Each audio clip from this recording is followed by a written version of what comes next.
Campana's First Nighter program. From the Little Theater off Times Square. Starring Olan, Soule, and Barbara Luddy with an all-star cast presented by Campana, the quality name in cosmetics.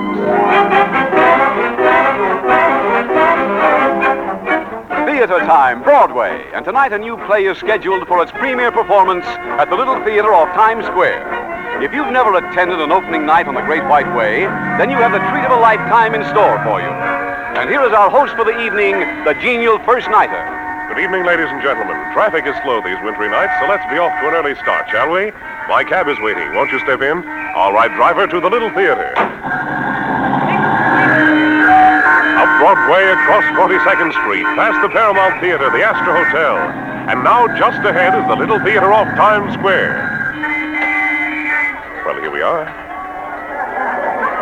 Have your tickets ready, please. Have your tickets ready, please.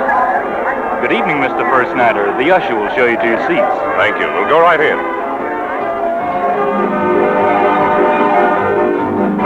Here we are in excellent seats, and I must say that this is a typically fashionable First Nighter audience.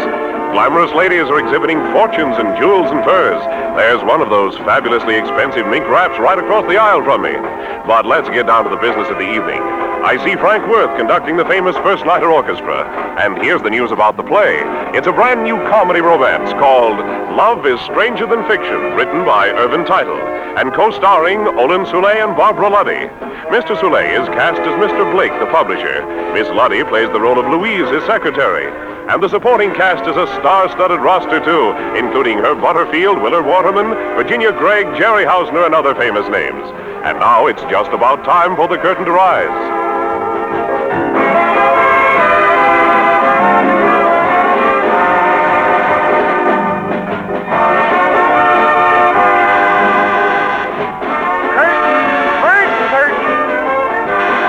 Signal for first curtain. The house lights are out, and here's the play. Louise, look at that, will you? What book heads the bestsellers in Terre Haute? Purple Petals by Phoebe St. Clair, published by Alsop Brothers. In Pittsburgh, Purple Petals.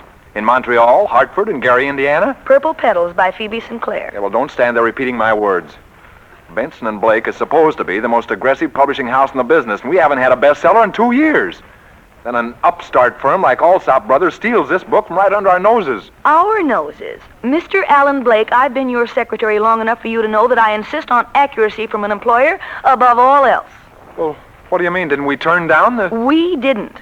When I gave you the Purple Petals manuscript, attached to it were 3 enthusiastic reports from our 3 readers, and a note of mine. Remember what it said? Well, it's easy to say I told you so. It said, I wish I'd written this book because it'll sell 1 million copies. Remember what you said? Well, how on earth do you expect me to... You said it reminded you of a boiled orange, very soggy pap colored on the outside. Yeah, so I did, and so it is. Yeah, it's in its 8th printing inside a year. Movie rights sold for $500,000, and you turned it down. Must have been smoking hashish. But who is Phoebe St. Clair? If we could only find her and tell her that some unauthorized maniac in our office rejected her book, then maybe we'd have a chance at her next one. Well, you've spent scads of B&B's money for detectives to watch the Alsop offices to see if they could discover who Miss Sinclair is. I've tried everything and not a clue. She hates publicity. Oh, Louise, I've known for some time that Joe Alsop has offered you everything but their printing presses to work for him. Why do you stick here? Oh, I'm just contrary. Or maybe it's that old proverb about rats and a sinking ship. Listen, if we don't get a book that'll sell soon, there just won't be a ship.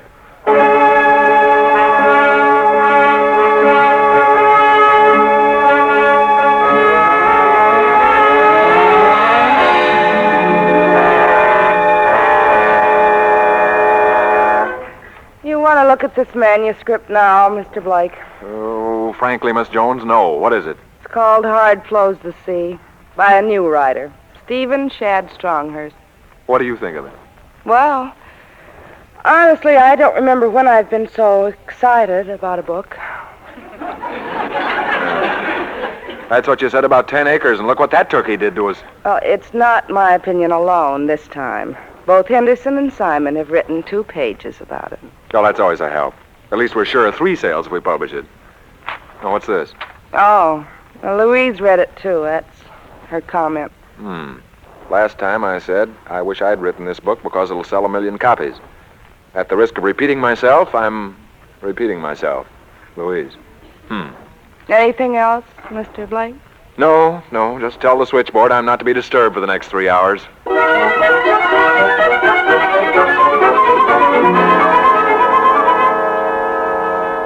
But look, Alan, it's after 5, and I got a very important date with a very important girl. I don't care if you've got an important date with Rita Hayworth. You stay right here. Oh, well, why me? I'm going to miss the 5:40. Harry, You know what? you're our publicity director, and this manuscript is so hot I want you to start thinking about angles pronto. We're putting all our eggs in this 400-page basket. What's the masterpiece about? Oh, Harry, it's about life and love and all the elements. It's a roisterous, boisterous sea story, and the smell of salt spray stings your eyes as you read it. And after you wipe your eyes, then what? It's Conrad and Jack London and Robert Louis Stevenson, plus women, and in Technicolor. Harry, get on your typewriter. I want the big treatment.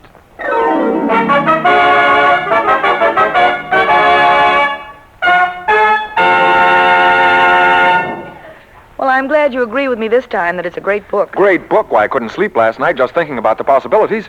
I'm getting this man Stronghurst down here immediately. Have you contacted him? I'm sending him a wire. I've come to the conclusion that the book must be the story of his own life.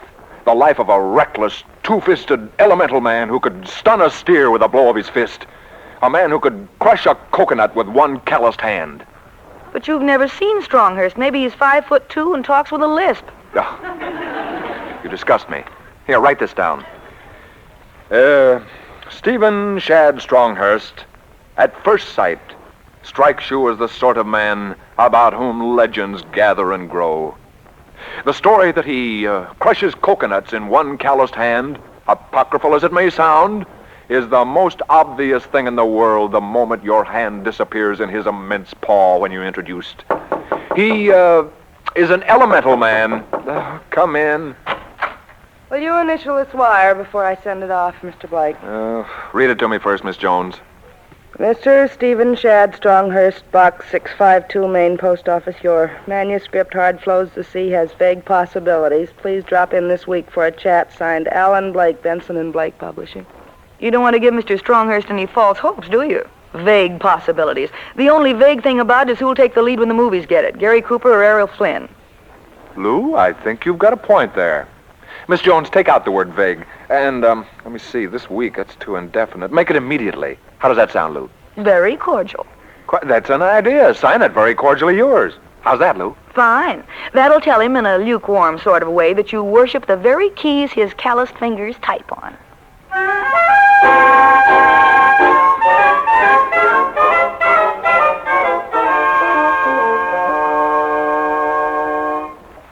I'm sorry, sir, but our mailboxes are strictly private. No information as to identity can be divulged. I'm not asking for information. I want to meet Mr. Stronghurst of Box 652. He ignores my wires and my letters. I just want to speak to the man, that's all. Well, I'm sorry, sir. This is a post office, not a date bureau. Goodbye. So, of all the galling, nerve-wracking experiences, this one... Yes? Mr. Howard Creighton, literary editor of the Daily News, is on the other line, Mr. Blake. Well, put him on. Hello, Howard. How are you? Blake, you've got something in this Stronghurst saga. I like it. I'm going to say so in my column. How about a thumbnail biography of the man? I've sent over a character sketch by special delivery. Is it 10% true? Howard, this is too important a thing to joke about. Steve Stronghurst is a simple, down-to-earth man's man. He's been all over the world, mostly traveling steerage. What else has he written? Well, not a thing. Needed money one day, locked himself up in a cheap bistro in Marseille, and batted this book out on a portable pilfered from the local gendarmerie. That's the kind of fellow he is. What kind of jobs has he held? You name him, we got him. He was a bullfighter in Spain, a medicine man in Africa, a monk in Tibet, and taught physics at USC. Sounds fabulous enough. What does he look like? Howard, think of the statue of a Greek god. Put some clothes on it, and that's our Steve Stronghurst. You should see his hands, Howard. Great calloused paws that crush a coconut as easily as you or I do an egg. Well, the egg and we. You don't say. You know, Blake, if you're not careful, you're liable to have a bestseller on your hands.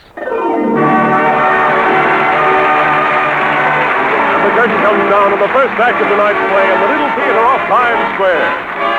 Smoking in the outer lobby or downstairs only, please. Smoking in the Now outer I lobby see or someone approaching with a stealthy tread. Yes, it's Larry Keating and a guest. Tell me, Mr. Keating, I've heard so much about Magic Touch, Campana's new cream makeup. Is it so very different from other makeups? It's so different that you'll never believe how much prettier it will make you until you try it. Magic Touch is a cream complexion makeup that you apply with your fingertips. No powder puff, no water. You can use it anytime, anywhere. And it literally performs magic for your complexion. Gives you that new complexion loveliness that women are demanding today, the unmade-up look. Magic Touch provides a feminine, delicate, fragile makeup beauty, the Dresden doll-like complexion that women are seeking. What does it look like? Magic Touch is a wafer-thin cream in a beautiful white and gold compact. It offers you 6 new complexion-flattering shades. All you do is stroke your fingertips across the surface of the cream, apply to your face, and blend. Magic Touch contains a new magic ingredient that causes it to blend better than any cream makeup yet invented. Do I use powder, too? No, if you want the new luminous effect, and I don't mean shiny. Yes, if you want to give your complexion a matte finish. Either way, Magic Touch gives you a new, flawless-looking complexion. Is Magic Touch very expensive? Surprisingly inexpensive. You get a large-size, classic, gold and white compact of Magic Touch for only $1. I'm going to try it tomorrow. And believe me, you'll never know how pretty you can be until you do.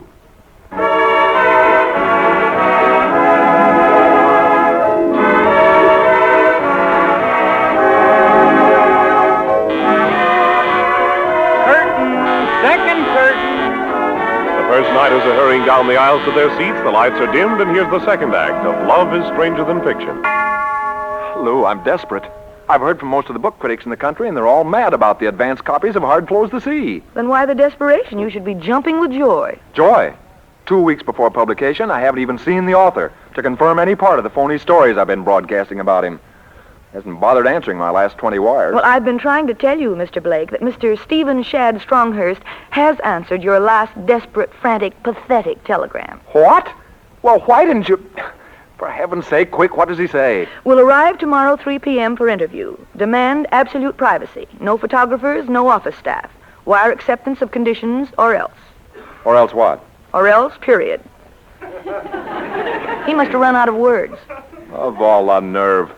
What does he want me to do, shut down for half a day? What does he mean, no photographers? If he, for one solitary minute, thinks that Yes? I've run out of words. Wire okay.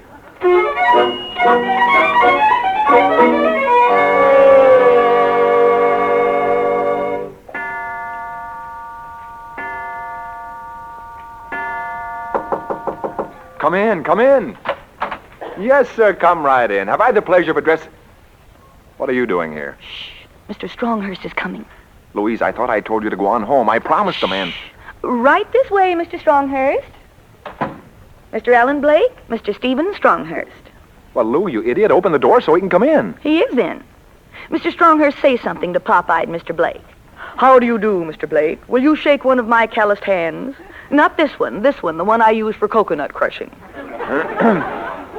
If this is your idea of a joke, Louise, it's gone too far, and I order you to open that door this minute. You mean you want me to open the door and leave? I do. You came here against my orders just so you could meet Stronghurst, and I won't stand for it. You'll be here any minute. Miss Turner, leave this office at once. Louise, Miss Turner, you're fired. Am I really? Well, now that's awkward.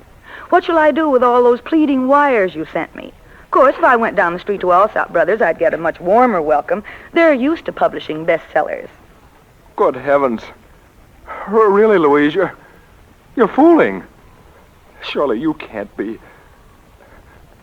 Tell me you're not. You're getting warm. I'm Stephen Shad Stronghurst, and I couldn't even crush a peanut with one hand. Oh. I don't know a Tibetan monk from an Indian medicine man, and I've only seen Marseille in postcards. But I still don't understand. I do my research in travel magazines. The salt spray that stung your eyes as you read my novel was stale eau de cologne. Well, it seems incredible. The nearest I've come to a notion was 5 years ago when I tried Shad Roe, and I didn't like it. But, Louise, when could you have... I write in the evenings and on my weekends, but you wouldn't know that. You've never shown any interest in what I do with my evenings or weekends. Lou, I don't know what to say, but it's just wonderful. Hello, Mr. Blake. I just happened to be passing by with my camera, and Oh, hello, Lou. Say, where's the big shot author? I got my camera all primed and ready, too. Goodbye, Mike. Glad you dropped in. Yeah, but you gave me the signal. You shouted it's wonderful. So I came in ready to get a couple of fast shots. So, photographers lying in wait outside after you made a solemn promise, Alan Blake, of all the cheap, contemptible... Now, Lou, please, all I wanted Wait a minute. What's the matter with photographers? What's fighting you, kid? I'm fed up. Private secretary and shoulder to weep on for 4 years. I give him a novel I've slaved over that he'll make a fortune out of, and he lies to me. I'm through. Oh, Louise, now listen to me. I didn't mean to lie to you. You've got my signature on this one, Alan Blake, but from now on, the B&B Publishing Company can go hang.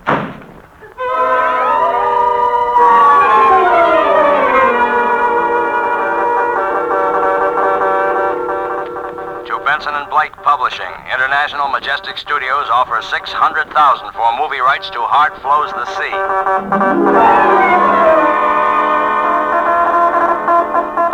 Benson & Blake Publishing must have at least 1,200 more copies. Heart Flows the Sea, Express, Collect, Rush, National Book Club, Washington, D.C.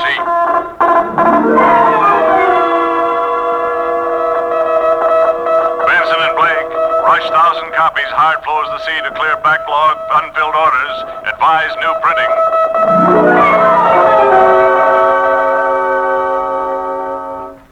Yes, Mr. Blake. I tried Louise Turner's old address, and the superintendent had no idea. What about the post office? They said all her mail addressed to Box 652 is sent out to her address. But it's against the rules. Well, I've simply got to see her. I can't seem to get anything done around here anymore. Thank you, Miss Jones. That's all, Miss Jones. Miss Jones, ask the switchboard to get me Howard Creighton, literary editor of the Daily News.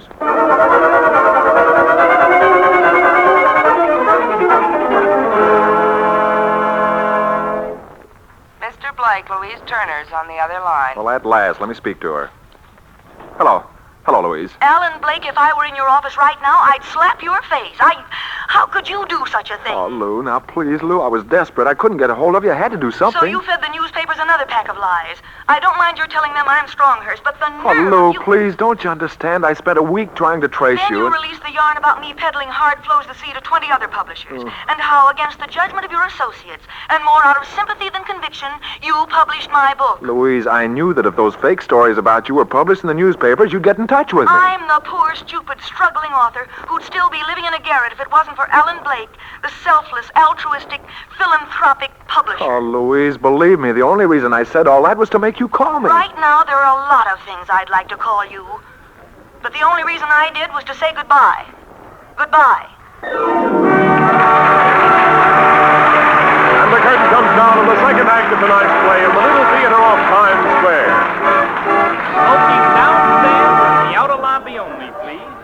And here again is the intermission that brings us our good friend, Larry Keating. Yes, ladies, thousands upon thousands of you from East Coast to West Coast have said how glad you are that your favorite hand lotion, Italian Balm, is back again in the stores. Made exactly as it was before the war. I know a lot of children who are glad, too. Children's hands, wrists, and legs get chapped so easily in winter. And Italian Balm is so soothing, so protecting on children's tender skins. Men also are glad to have Italian Balm back again. Men don't like dry, chapped, red, beefy-looking hands any better than anyone else. And they know that Italian Balm, rich, concentrated, clean-smelling, is the lotion to use in the wintertime. It's so different from thin, watery lotions. So economical, too. Remember, just one drop serves both hands. Today, Italian Balm offers the same pre-war quality, same pre-war quantity at the same pre-war price. Can you beat that for hand lotion value? Try it tomorrow. Italian Balm.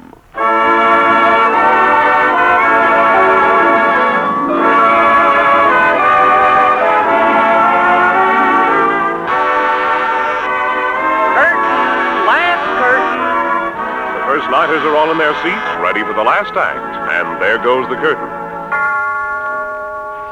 Alan, as the junior member of Alsop Brothers and as a rival publisher, I'd like to congratulate you on the success of your recent bestseller, Heart Flows the Sea. Lucky stiff. Now, what's wrong with the luck of the Alsop brothers? Last season you had The Giant Fell Down, and this season Purple Petals. Oh, I'm not complaining. I only begrudge you your blind luck, that's all. We publish her first book, and then she turns around and says number 2 is not for us. Loyalty, she says. Who's she? Phoebe St. Clair, of course. Who? In the way you spent money trying to track down the author, who was none other than your own private secretary. That was the biggest laugh. Hey, just a minute. What are you talking about? I didn't turn it down. I published Hard Flows the Sea. Hard Flows the Sea? Yeah. I'm talking about Purple Petals. Lou said you yourself nixed it. And what happened? She dropped in our lap the biggest moneymaker since Gone with the Wind. Oh, Louise, it's Phoebe St. Clair, too. Oh. Yes, it was very funny, wasn't it? Well, after that first brush-off, how you persuaded her to give you Hard Flows the Sea is one of those unsolved mysteries. Yes, well, I didn't expect you to understand it. Personally, I think she's carrying this loyalty thing too far. She worked for you for 4 years, yes, but so what? Yeah, don't think I didn't know you were trying to bribe her to work for you, because I... No, she said, Joe, in spite of everything, I'm offering my next novel to B&B. I owe that much to them. She calls you Joe. Well, certainly, we're very close friends. As a matter of fact, Al, I have a surprise for you. Louise and I are going to be married. Married? Yeah, you know what happens when boy meets girl meets preacher. She's going to marry you, and she calls that loyalty. Oh, now, just a minute, Blake. Oh, no, I didn't mean that. I wish you all the luck in the world, but, you're going to have some sort of party to announce the coming event to the trade, aren't you? Well, it might be a good idea, Alan. Sure. Of course, you won't be able to have it in her place. Lou's apartment is so small and so out of the way, I hear. Huh? Oh, small, yes, but her place is nearer this club than mine is. Oh, that's right. Sure, Barkman Place, isn't it? Yeah. Oh, yeah, you've lost your memory. She's living on Northburn Crescent. Northburn? Oh, of course. Yeah. Oh, how could I forget? Certainly. Yeah, Northburn Crescent, of course. Let me see. It's the number's 614. That was it. Well, really, you're only 600 numbers off. Louise is at 1246 Northburn Crescent. 1246. Oh, certainly 1246. Yes. Yes, what was I thinking of? Thank you, Joe.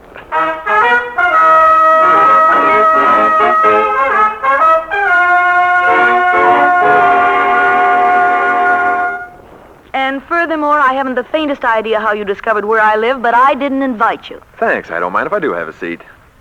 It's a very comfortable place you have here, Lou. Or have I said that before? You've gone over all the standard openings. Now you can leave. I've known you for almost 5 years, Lou, and I've always known in the back of my mind that when I was ready to let go and paint the town red, I was going to ask the union for an assistant painter like you to help me. That particular part of your story you can include in your next book of collected fairy tales, Mr. Blake. For 4 years, I was part of the office furniture to you, like your desk. The only difference was you never scratched a match on me.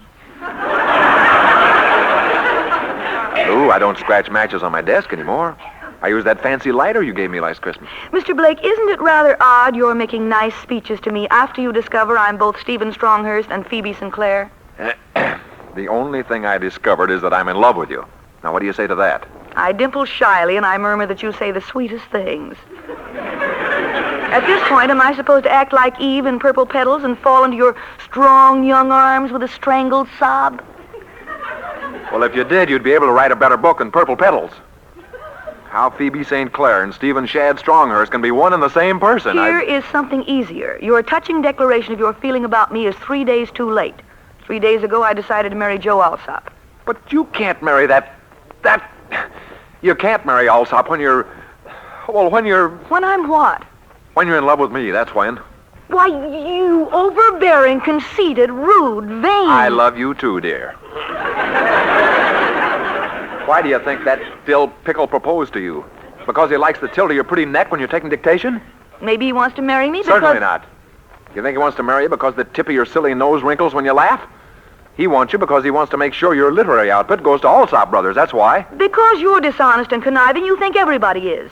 Joe Alsop is everything you aren't. He's honest and upright, steadfast and reliable. Yeah, and a stodgy, complacent, cigar-swilling hippopotamus.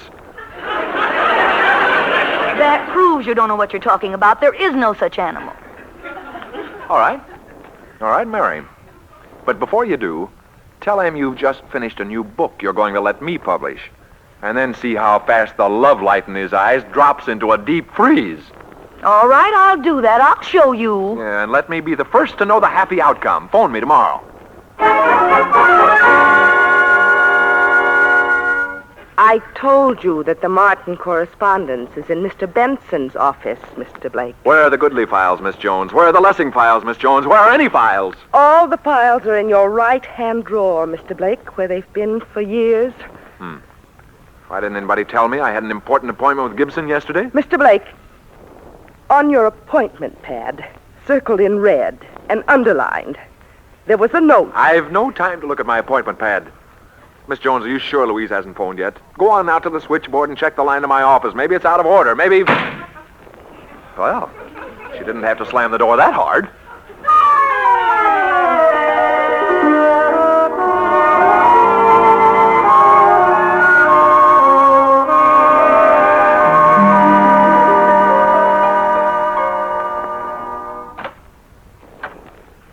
Mr. Blake. Miss Jones, I can't wait. I want you... Louise. I see you haven't changed at all in your old habitat. Hello, Lou.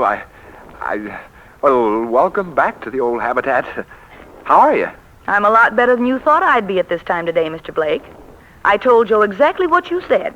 Oh, you did? And Joe changed his mind. I knew he would. We were going to be married in 2 weeks. Now he wants to get married Monday. Oh.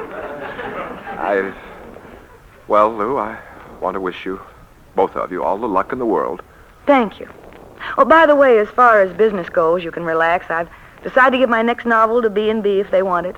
Well, that's very kind of you, Louise, and Benson will be very happy, but there's only going to be one B in the name of this firm. I've decided to sell out. I'm not happy here. I need a rest. Oh? Well, there's nothing much left to say, is there? I'll drop around sometime, both of you, won't you? Tell me, how did you know the tip of my nose wrinkles when I laugh? Well, you just notice those things, I suppose, about people you like, I suppose. Do you really think I have a pretty neck? Now, what are you trying to do, Louise? I've said all I'm going to say, except that Joe is a very lucky man. Well, he doesn't seem to think so. I told you what he said. You want to know what I said? No, I'd rather not, Lou. Let's just part the brush. I said if I married him Monday, I'd be committing bigamy. Bigamy? What on earth do you mean? Bigamy is having more than your legal rations of husbands, isn't it? Well, if I become Mrs. Allen Blake on Sunday, there's some law that'd frown on Louise. Louise, dear, did you say... Darling! Please take me in your arms, kiss me, then go out and get a haircut and a marriage license. Louise, darling, do I have to do all those things? Oh, Angel.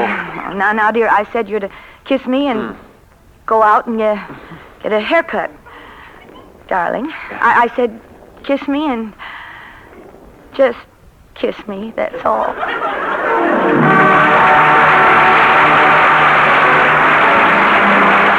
we are, ladies and gentlemen. The curtain comes down on the final act of tonight's new play in the Little Theater off Times Square. It's a hit. The first nighters are on their feet demanding encores. Listen to them applaud.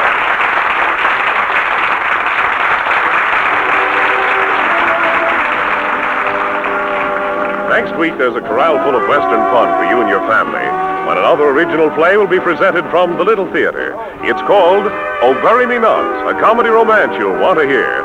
Remember, next week, same time, same station. Join us then, won't you? And in the meantime, ladies, you'll never know how pretty you can be until you try Magic Touch. And now we move out of the theater and into the street.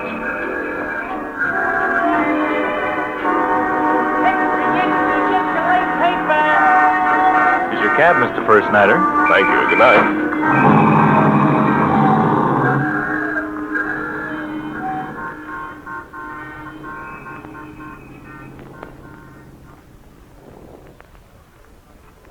Campana's First Nighter program, starring Barbara Luddy and Olan Soule, is a copyrighted radio feature. Tonight's play was pure fiction and did not refer to real people or actual events. Scratching and irritated skin can cause serious infection. If you're troubled with skin irritation caused by eczema, hives, winter rash, use DDD prescription, the cooling antiseptic liquid that brings relief from irritating skin discomfort almost instantly. Ask for DDD prescription. Trial bottle 35 cents at any drugstore. The First Nighter program came to you over CBS, the Columbia Broadcasting System.